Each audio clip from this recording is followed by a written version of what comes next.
ಶ್ರೀ ಗುರುಭ್ಯೋ ನಮಃ ಹರಿ ಓಂ. ಪೂಜ್ಯಾಯ ರಾಘವೇಂದ್ರಾಯ ಸತ್ಯಧರ್ಮರತಾಯ ಚ ಭಜತಾಂ ಕಲ್ಪವೃಕ್ಷಾಯ ನಮತಾಂ ಕಾಮಧೇನವೇ ದುರ್ವಾದಿಧ್ವಾಂತರವೇ ವೈಷ್ಣವೇಂದ್ರಿವರೇಂದ್ರವೇ ಶ್ರೀ ರಾಘವೇಂದ್ರ ಗುರುವೇ ನಮೋ ಅತ್ಯಂತ ದಯಾಳವೇ. ಮೂಕೋಪಿ ಯತ್ಪ್ರಸಾದೇನ ಮುಕುಂದ ಶಯನಾಯತೆ ರಾಜರಾಜಾಯತೆ ರಿಕ್ತೋ ರಾಘವೇಂದ್ರಂ ತಮಶ್ರಯೇ. ಎಲ್ಲರಿಗೇನಪ್ಪ ಅಂದರೆ ಇವತ್ತಿನ ಒಂದು ವಿಷಯಕ್ಕೆ ಬರೋಣ.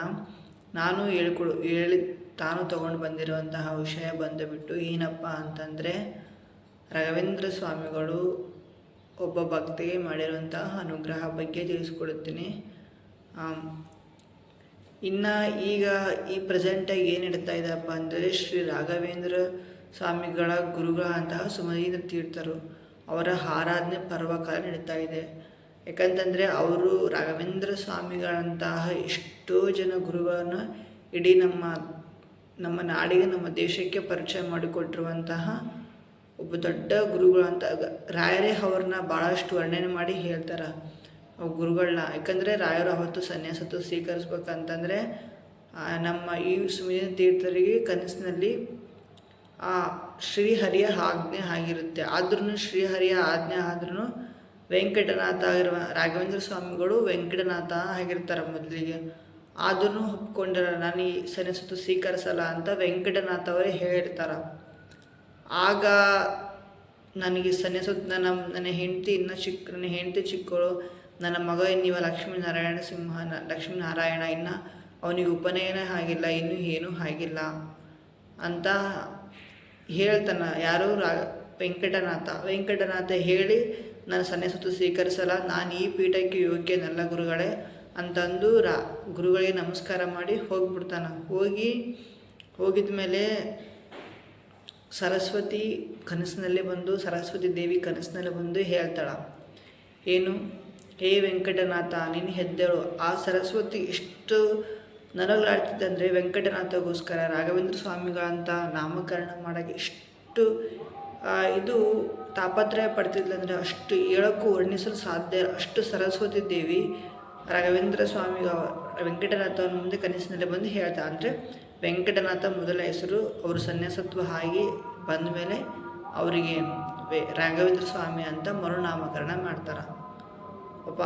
ಆ ಸರಸ್ವತಿ ಹಂಗೆ ಹೇಳಿದಾಗ ಅವಾಗ ಸರಸ್ವತಿ ಕನಸಿನಲ್ಲಿ ಬಂದು ರಾತ್ರಿ ಬೆಳಗಿನ ಜಾವ ಕನಸಿನಲ್ಲಿ ಬಂದು, ಹೇ ವೆಂಕಟನಾಥ ನೀನು ಇಲ್ಲಿಂದ ಹೆದ್ದಳು, ನೀನು ಒಬ್ಬರ ಕಣ್ಣೀರು ಒರೆಸೋಕ್ಕೆ ಬಂದಿರುವಂತಹ ಒಬ್ಬ ಮಹಿಳೆಗೆ ಕಣ್ಣೀರು ಒರೆಸೋಕ್ಕೆ ಬಂದಿರುವಂತಹ ವ್ಯಕ್ತಿಯಲ್ಲಪ್ಪ. ನಿನ್ನಂತಹ ಸಾಕಷ್ಟು ಜನ ವ್ಯಕ್ತಿಗಳು, ಸುಮಾರು ಜನಕ್ಕೆ ನೀನು ಕಣ್ಣೀರು ಒರೆಸುವಂತಹ ಬಂದಿರುವಂತಹ ವ್ಯಕ್ತಿ ನೀನು.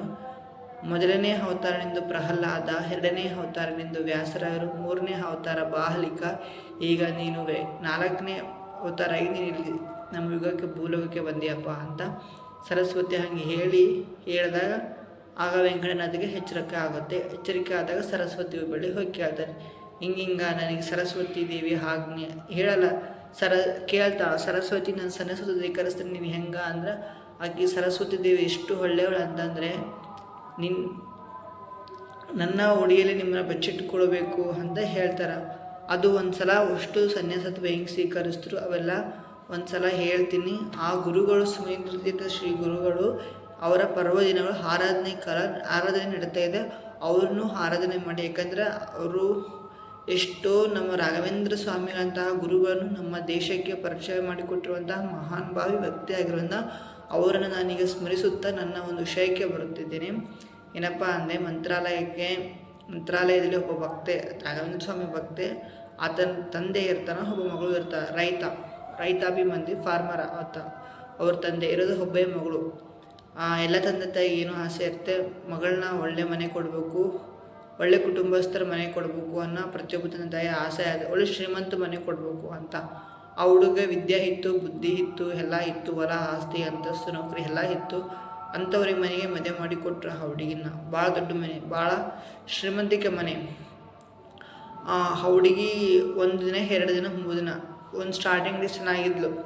ಬರ್ತಾ ಏನಂತಂದರೆ ಹುಡುಗಿ ಕಷ್ಟಗಳು ಸ್ಟಾರ್ಟ್ ಆದವು. ಹೆಂಗೆ ಕಷ್ಟಗಳು ಸ್ಟಾರ್ಟ್ ಆದವಪ್ಪ ಅಂತಂದರೆ, ಒಂದೊಂದು ಸಲ ಅವ್ರ ಅತ್ತೆ ಮಾವ ಕಿರುಕುಳ ಕೊಡೋಲ್ಲ ಅಂತ, ಮತ್ತು ಆ ಹುಡುಗಿನ ಮೇಲೆ ಗಂಡಗ ಕೆಟ್ಟದ್ದು ಈಗೂ ಹೇಳ್ತಾರಲ್ಲ ಕೆಟ್ಟದ್ದು ಚಾಡಿ ಹೇಳೋದು ಆ ಥರ ಎಲ್ಲ ಮಾಡಿ ಮಾಡಿ ಆ ಹುಡುಗಿನ ಏನು ಮಾಡಿದ್ರೆ ಗಂಡ ಮತ್ತು ಹೆಂಡತಿ ಇಬ್ಬರನ್ನೂ ದೂರ ಮಾಡಿದ್ರು. ಗಂಡ ಹೆಂಡತಿ ಇಬ್ಬರನ್ನೂ ದೂರ ಮಾಡಿ ಆ ಹುಡುಗಿನ ಒಂದು ಸಪ್ರೇಟ್ ಕೋಣೆ ಕಳಿಸಿಬಿಟ್ರು. ಆ ಕೋಣೆ ಇಷ್ಟಿತ್ತಂದರೆ ಗಾಳಿಗೂ ಹಾಡ ಅಂಥ ಕೋಣೆ ಆ ಹುಡುಗಿನ ಕಳಿಸಿದ್ರು.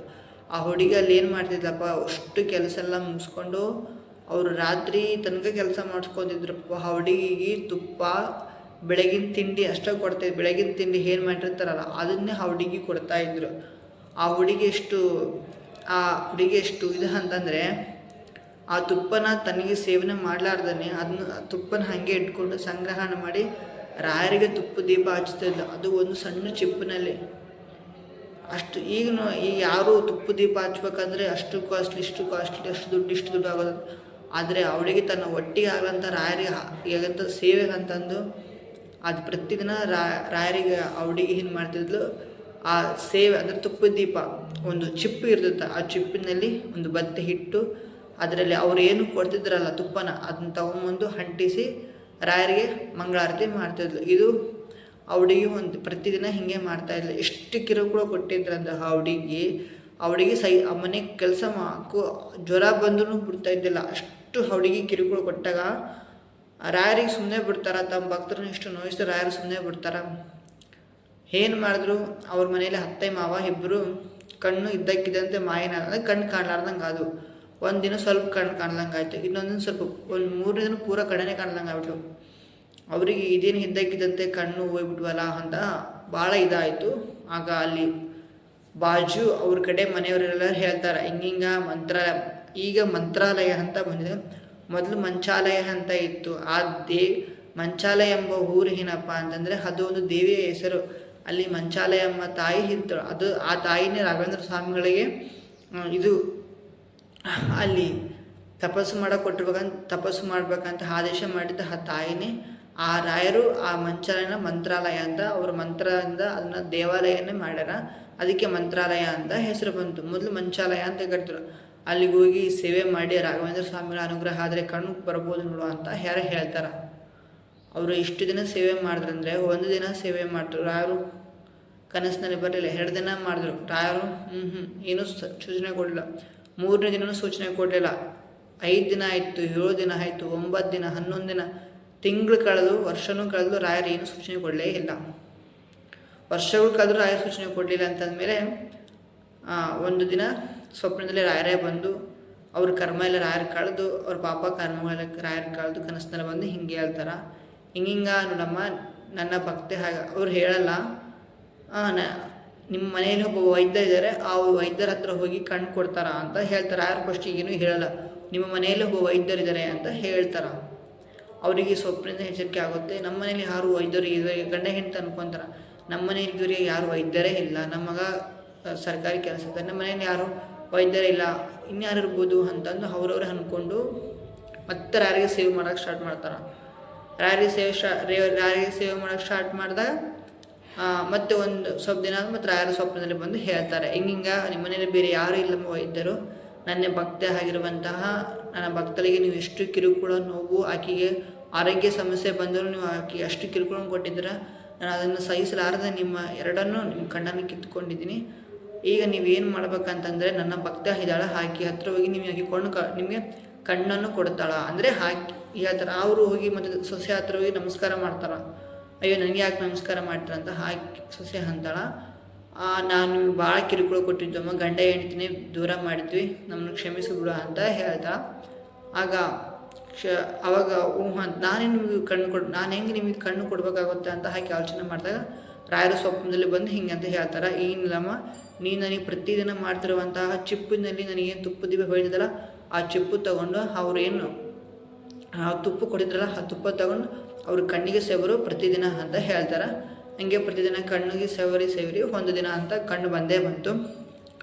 ಹಿಂಗೆ ರಾಘವೇಂದ್ರ ಸ್ವಾಮಿಗಳು ಗುರುಗಳು ಏನು ಮಾಡ್ತಾರಪ್ಪ ಅಂತಂದರೆ, ಯಾರನ್ನೇ ಭಕ್ತರು ಜಾಸ್ತಿ ಪರೀಕ್ಷೆ ಯಾಕೆ ರಾಯರು ಮಾಡ್ತಾರೆ ಅಂತಂದರೆ ಅವ್ರ ತಾಳ್ಮೆ ನೋಡ್ತಾರ ಅಂತ ಹೇಳಕ್ಕೆ ಇದೊಂದು ನೋಡ. ತನ್ನ ಭಕ್ತಿ ರಾಯರು ಅವರಪ್ಪ ಶ್ರೀಮಂತರ ಮನೆ ಕೊಡ್ಬೇಕಂತ ಕನಸು ಕಂಡ, ಬಟ್ ಇಂಥ ಶ್ರೀಮಂತರ ಮನೆ ಕೊಟ್ಟರೆ ಹಿಂಗೆ ಜೀವನ ಇರುತ್ತೆ ಅಂತಂದು ಅದು ರಾಯರು ಆಕೆ ಜೀವನನ ಬದಲಿಸಿದ್ರು. ಆಕೆ ಪ್ರತಿದಿನ ಒಂದೇ ಮಾಡ್ತಿದ್ದಿಲ್ಲ. ಅವ್ರು ಎಷ್ಟೇ ಕಿರುಕುಳ ಕೊಟ್ಟರು ರಾಘವೇಂದ್ರ ಸ್ವಾಮಿಗೆ ನಾಮಸ್ಮರಣೆ ರಾಯರನ್ನ ಬಿಡ್ತಿದ್ದಿಲ್ಲ. ಅದಕ್ಕೆ ರಾಯರು ಅವ್ರಿಗೆ ಸರಿಯಾಗಿ ದಾರಿ ತೋರಿಸ್ತಾರಂತೆ ಹೇಳ್ತಾ ಇಲ್ಲಿಗೆ ಇವತ್ತಿನ ಒಂದು ಕಂಟೆಂಟ್ ಆಗಿದೆ. ನೆಕ್ಸ್ಟು ವಿಡಿಯೋದಲ್ಲಿ ಶ್ರೀಕೃಷ್ಣಾವಧೂತರ ಬಗ್ಗೆ ತಿಳಿಸಿಕೊಡ್ತೇನೆ. ಶ್ರೀಕೃಷ್ಣಾವಧೂತರು ಅಂತಂದರೆ ಯಾರು, ಅವರು ಯಾವಾಗ ಈ ಅಕ್ಷರ ಮಾಲಿಕೆ ಸ್ತೋತ್ರವನ್ನು ಶುರು ಪಾಲನೆ ಮಾಡಿದ್ರು, ನಮಗೆ ಹೆಂಗೆ ಪರಿಚಯ ಮಾಡಿಕೊಟ್ರು, ಅದ್ರ ಬಗ್ಗೆ ಪ್ರತಿಯೊಂದು. ನೆಕ್ಸ್ಟು ರಾಘವೇಂದ್ರ ಸ್ವಾಮಿಗಳ ಒಬ್ಬ ಭಕ್ತ ರಾಜ ಆಗಿರುವಂತಹ ಒಂದು ವಿಷಯ ಐತೆ, ಅದು ಒಂದು ಹೇಳ್ತಾ ನೆಕ್ಸ್ಟ್ ರಾಘವೇಂದ್ರ ಸ್ವಾಮಿಗಳ ಆರಾಧನೆಗಳು ಆಗಸ್ಟ್ ತಿಂಗಳಲ್ಲಿದೆ. ನಾವು ಈಗಿಂದ ಏನೇನು ಮಾಡಬೇಕು ಅವೆಲ್ಲ ಬಗ್ಗೆ ಸ್ವಲ್ಪ ನೋಡ್ಕೊಂಬೋಣ ಅಂತ ಹೇಳ್ತಾ ಎಲ್ಲರಿಗೂ ಈ ವಿಡಿಯೋನ ಇಲ್ಲಿಗೆ ಮುಗಿಸ್ತಿದ್ದೀನಿ. ಶ್ರೀಕೃಷ್ಣಾರ್ಪಣಮಸ್ತು.